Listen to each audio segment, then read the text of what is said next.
once we start tapping into higher cognitive areas, I think it's going to be much less data limited than we are when we're tapping into the sensory and motor areas, and it's going to be much more. It's going to be much actually just on us to sort of train models and develop these kinds of cognitive interfaces. But I think there's a huge amount of potential. Parietal cortex represents, your own sense of like spatial awareness, like where your body is, like what things are around you. So like, a brain-computer interface that is tapped into parietal cortex could give you like this sort of like kung fu skill, when someone's like sneak up behind you and they like throw a knife and you just like reach behind and like grab the knife, even though you didn't see it. Like that kind of like ninja awareness of like what's behind you. I mean, like that's the kind of thing that you're not really consciously aware of, but you could provide someone that kind of intuition about like, or, rather than the way we traditionally like interact with technology where you like ask a question, get an answer, it would be like knowing it more intuitively.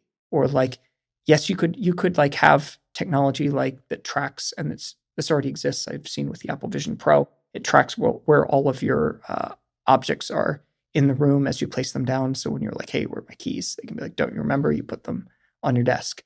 But like, there's a deeper way that you could just know that they're on your desk. Like when you start wondering where are my keys, you could just know. The bigger picture though of being able to like tap into the brain and deliver ideas and to stimulate and put thoughts into places that aren't normally ingesting outside information. That's, I would say, both exciting and totally unexplored ground.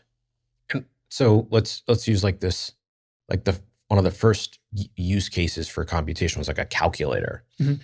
So what has to be solved for Paradromics to be able to attach a localized calculator to the brain and make it useful? I think what's going to happen, I think it won't happen, and most likely won't happen in that way where something's solved. I think it'll happen more a way like something's discovered.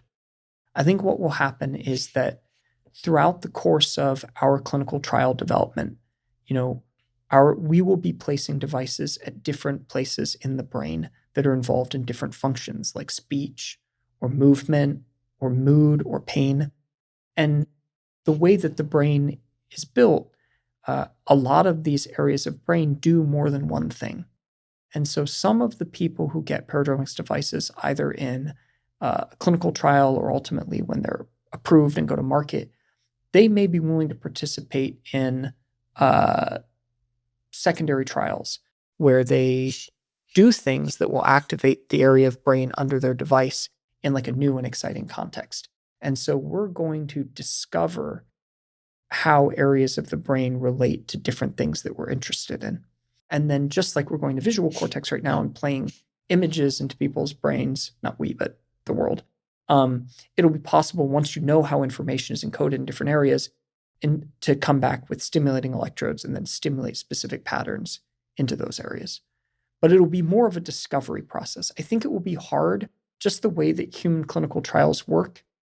It'll be hard to say like, I want to do this and then try to force that particular thing through. I think it's going to be more opportunistic. It's going to be more, I discovered that this brain area that is involved in this condition for that we're currently treating with a BCI also has activity that's highly correlated to something else.